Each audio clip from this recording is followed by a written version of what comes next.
Oke, Pak. Satu lagi Pak, pernyataan Kepala Kejaksaan terkait adanya keterlibatan Batak sebagai tersangka penjualan kasus tanah nilai kan, itu tanggapannya gimana Pak? Tidak ada nya kan dia sudah tanggapi Pak Kaja, tidak ada tidak ada ya tanggapan itu Pak Afif, Pak. apa dia katakan bahwa ya tidak ada penetapan seperti yang diberitakan itu kan, tidak ada. Kalau mengenai proses-proses lainnya ya seperti kemarin itu kan, ini kan yang namanya kita bupati, ini kita mau lihat daerah kita bagus, kita mau melihat daerah kita maju.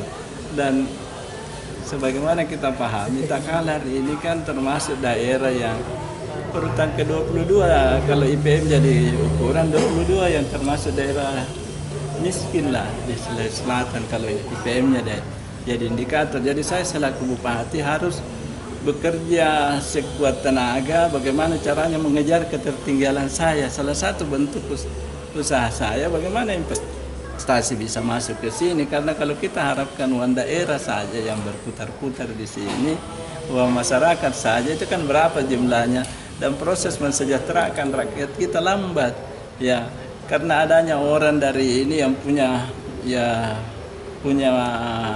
uang, punya keinginan memang mampu untuk mengelola pembangunan yang ada di Kabupaten Takalar, berinvestasi, membangun industri, karena di sini ada bahan bakunya ya seperti rumput laut, jagung, lombok, apalagi ikan, udang, kan di sini anunya. Nah ini membutuhkan pengelolaan yang baik. Bagaimana bisa dikelola dengan baik? Bagaimana bisa ditingkatkan asas manfaatnya? Jadi bukan hanya menjual bahan baku. Harusnya kita kan kalau mau bagus dia menjadi bahan barang jadi. Dan itu yang dia inginkan investor itu memang lahan yang kurang subur lah. Dan salah satu wilayah yang tidak subur itu termasuk daerah paling miskin di Takalar adalah Manggarak Bombang. Dan untuk mengangkat itu Manggarak Bombang harus ada perubahan yang kita lakukan. Salah satu jawabannya bagaimana ada industri di situ supaya jangan ada pengangguran, mengurangi kemiskinan. Nah, makanya dengan seperti itu ya begitu ada orang yang berkeinginan ya silakan masuk. Tetapi di daerah ini karena perusahaan yang mau berinvestasi harus dapat dulu persetujuan dari saya. Itu yang namanya izin prinsip. Dan izin prinsip itu tidak lahir begitu saja. Dia dari bawah. Begitu karena semua sudah kalau bupati pasti saya disposisi ke instansi yang terkait, Bapeda, Sintam, Sekda, harus saya sampaikan ke situ. Nanti dia yang proses kemudian kalau semua prosesnya sudah jalan, berikan pertimbangan bahwa itu memungkinkan, ya baru kita bikin. Jadi bukan langsung supaya tanda tangan Anda bisa begini. Kalau secara keseluruhan Pak, proses penjualan tanah ini apakah ini tanah negara atau bukan? Iya, jadi untuk membuktikan tanah negara atau bukan tanah negara, ya kan memang ada anunya. Ada SK gubernur itu ya menetapkan mengenai kawasan ada kawasan transmigrasi. Memang kita tahu, tapi itu kan transmigrasi pernah ada di situ, tapi kan sekarang tidak ada nih. Kosong itu, lari semua itu anunya, bahkan rumahnya tidak ada nih. Nah itu ya menurut Pak Sekda itu kurang lebih 100 hektar. Sementara luasnya itu Punaga dan Laikan itu kan hampir 3.000 lah. Tetapi yang diklaim di situ menurut itu surat 3.800, berarti lebih kan. Tetapi ini harus dicek lagi kembali. Makanya dasarnya itu mungkin Bapeda waktu dia sampaikan surat ke saya bahwa yang harus kita pedomani di dalam menyampaikan ke investor adalah tata ruangnya. Makanya saya bilang bagaimana anunya. Dia bilang tata ruang di situ memang untuk kawasan industri Pak, Manggarak Bombang. Berarti Pak, pernyataan Kejaksaan kemarin itu tidak benar adanya? Bukan, saya tidak mau mengatakan itu benar atau tidak, tetapi saya menyampaikan apa yang terjadi di saya. Kalau di sana itu kan pihak lain ya, prosesnya saya tidak tahu. Tetapi kalau menurut semua staf saya yang ada, baik camatnya, baik Pak Sekdesnya, baik Pak Bapedanya, Sintapnya, tidak ada yang mengatakan bahwa itu kawasan itu. Makanya kalau mau diklarifikasi lagi apakah itu benar atau tidak ya ditanya lagi ini masing-masing. Karena proses Ini, Pak. penjualan ada Pak ya? Jika Penjualan. Apa? Proses penjualan yang ada Pak. Penjualannya pasti ada karena apa? Sudah ada pemilik lahan, dan ada pembeli. Dan yang namanya orang jual beli tanah itu, kalau dia ini dua tempatnya. Kalau Pak Camat tidak bisa, ini kan Pak Camat kan PPAT juga. Nah, berarti ada lagi namanya itu notaris. Ini dua kan. Ya, jadi kalau dia bermasalah ini dulu ditanya. Apa kemanunya ini? Kenapa dia bisa menyetujui anunya proses jual belinya? Harus tanyanya di situ. Karena biasanya kalau katanya jual beli tanah begitu, ya tanya Pak Desa, tanya Pak apa selaku saksi biasanya kepala dusun yang mengetahui riwayat tanah kan. Saya selaku bupati tidak tahu lagi. Dengan terbitnya izin prinsip itu, apa Bapak tidak merasa dijebak oleh bawahan? Tidak ada jebakan-jebakan karena memang yang namanya izin prinsip bukan izin untuk berinvestasi. Izin prinsip itu adalah bisa membolehkan dia masuk untuk melengkapi perizinan lainnya sebelum saya terbitkan izin lokasi. Dia harus tentukan di mana titik koordinatnya itu yang bisa yang cocok dengan rencananya. Kemudian kalau sudah cocok dia harus bikin dulu amdalnya.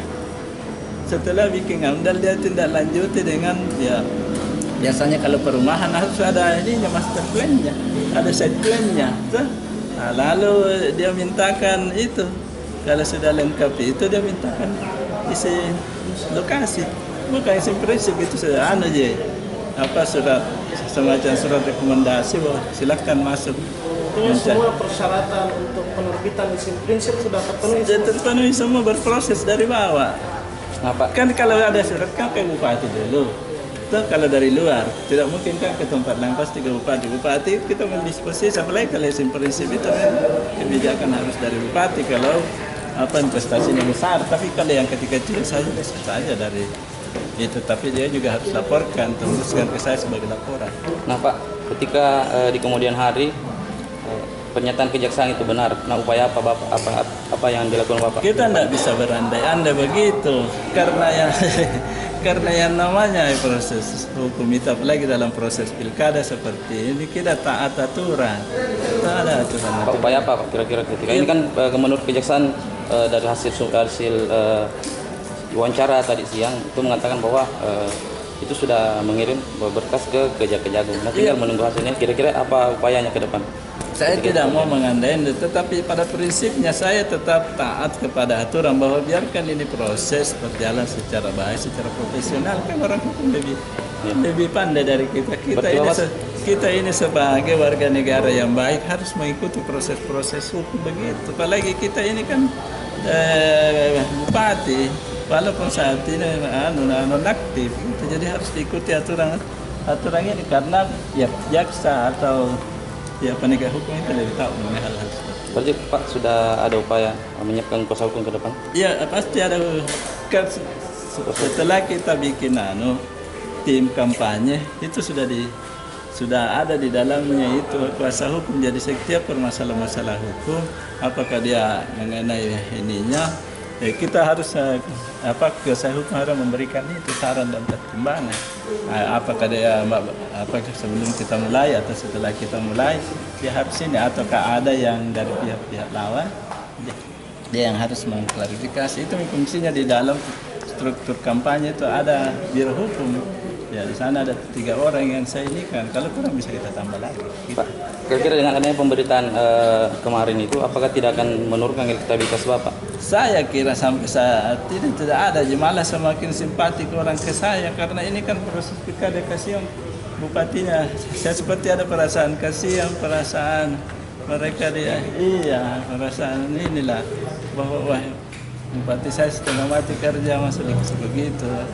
Ya apalagi kan jadi kan prosesnya ada di saya. Proses anunya itu ada di camat, desa, sekretaris desa, dusun. Itu yang harus ditanya. Kalau mau jawab lagi proses lainnya, tanya Bapeda, tanya Sekda, tanya Sinta. Begitu. Karena saya hanya prinsipnya Itu tugas saya memberikan kebijakan. Itu dalam undang-undang diatur. Kita tahu optimis ini. Salah semuanya ini apa? Kalau kita bertarung itu harus kita yakin menang. Jangan ini. Apalagi dengan posisi seperti ini kita kan jauh sekali nih mau dikejar. Nah, ya, jadi walaupun dia ini, saya kira ya masih inilah. Tetapi ya namanya kan ya politik. Ya. Jadi sudah ada memang pernyataan resmi dari Kejati bahwa tidak ada penetapan tersangka. Sudah ada. Pak Kejati juga sudah klarifikasi. Pak terakhir Pak, ini memang tanah negara atau gimana Pak yang diproses? Kalau yang penyampaiannya itu sesuai dengan pertimbangan dari bawah, itu tanah negara, bukan tanah negara. Yang berproses di Kejaksaan Tinggi Pak, itu tanah negara atau bukan Pak? Ya, kalau menurut misalnya Bapeda, menurut laporan dari camat, laporan dari Pasekda ke saya itu bukan tanah negara. Ya, Pak Desa juga sampaikan begitu. Karena ya walaupun misalnya itu kan yang di samping SK Gubernur itu tidak boleh dijadikan alas hak menjadi tanah negara. Pembuktian tanah negara atau tanah daerah tinggal diperiksa. Kalau dia dikatakan aset daerah, periksa dokumennya, pembukuannya di daerah. Kalau dibilang tanah negara, periksa pembukuannya di Kementerian Transmigrasi. Pada saat pemanggilan kejaksaan terhadap Bapak kemarin itu mengenai seputar tanah negara atau tanah yang tanah negara? Itu ditanyakan. Jadi saya katakan yang menentukan tanah negara atau tidak bukan saya. Jadi laporan dari ini karena saya ini kan pemegang kebijakan. Laporan dari bawah saya begitu sesuai dengan pertimbangan yang dia berikan. Itu kita